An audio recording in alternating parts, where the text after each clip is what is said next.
Bloomberg Business Week tackles the subject with a profile on one college consultant who guarantees Ivy League admission for a hefty fee. Someone with a different philosophy is our guest, Arun Alagappan. He is founder and president of Advantage Testing and has witnessed the growth in the business firsthand. Arun, welcome back. Thank you very much. And to be clear, you do not use algorithms to calculate the odds of a 16-year-old JV wrestler and his prospects of admission to Harvard and charge accordingly. That's not your business model. But the fact that this business model exists shows how competitive the industry is. How do you counter that? Well, I think that we can be overly wedded to numbers. I don't think we can reduce college admissions to algorithms. I think there's a humanistic aspect to the and holistic aspect to the admissions process that I take college admissions officers at their word on. I've in fact seen this through my experience that students with perfect test scores don't necessarily get in. It's not a sure thing. It's not a sure thing, and I think that's a good thing because we're looking to build robust and talented communities in these colleges that contribute to the community, not necessarily everybody looking exactly the same way and getting the same test scores and grades. So, you know, just generally, mathematical algorithms, I believe in mathematics. I taught university mathematics, but I don't think that we can be overly wedded to them. I think it was Benjamin Disraeli who once said, you know, you have lies, damn lies, and statistics. And we have to be careful about that. That's a good point. Yet, admission rates to the top schools are, what, 6%, 7%. It's comparable to winning the lottery ticket.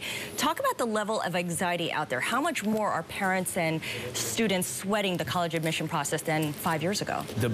There's a lot of anxiety. I think the best way to dissipate anxiety is arming oneself through information, through preparation, through rigorous long-term study.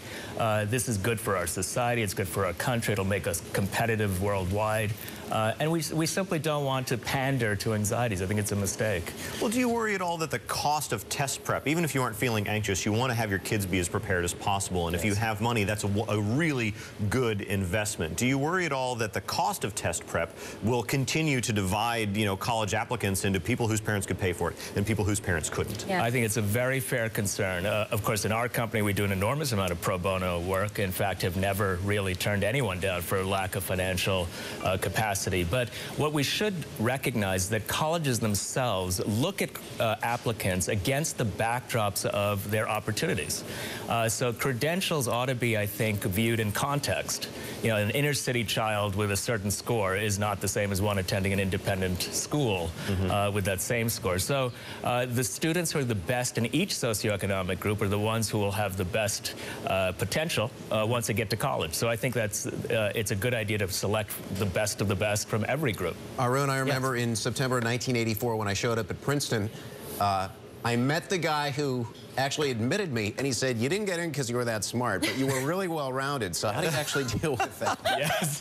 I mean, seriously. Confession time here. Yeah. Your reputation is that you are well-rounded. This is true. I appreciate it, yeah. But no, I mean, because, like, yes. you know, people want to be able to say, oh, my test scores are this, yes. or I achieved that. But, you know, how do you build the case for this? The Is a really holistic case. interesting... Of course. Yeah. Well, a place like Princeton, of course, is very academically driven, and it is good to have strong credentials of an academic and nature. But at the same time, a place like Princeton or any very good college is a place that brings together talented students in music, in athletics, in art, in drama, and that's what makes those communities so special and robust. So well-rounded students are one thing, and well-rounded communities of students are another thing. So not every student has to have everything. We want a community that actually contributes to the broader life and well-being of the institution and the society that's there. So one last point, very quickly, if there's one thing you could tell parents and the students right now this fall to get ready for the school year and the SATs, what would it be? Begin preparing. There's no substitute for study. There's no substitute for preparing.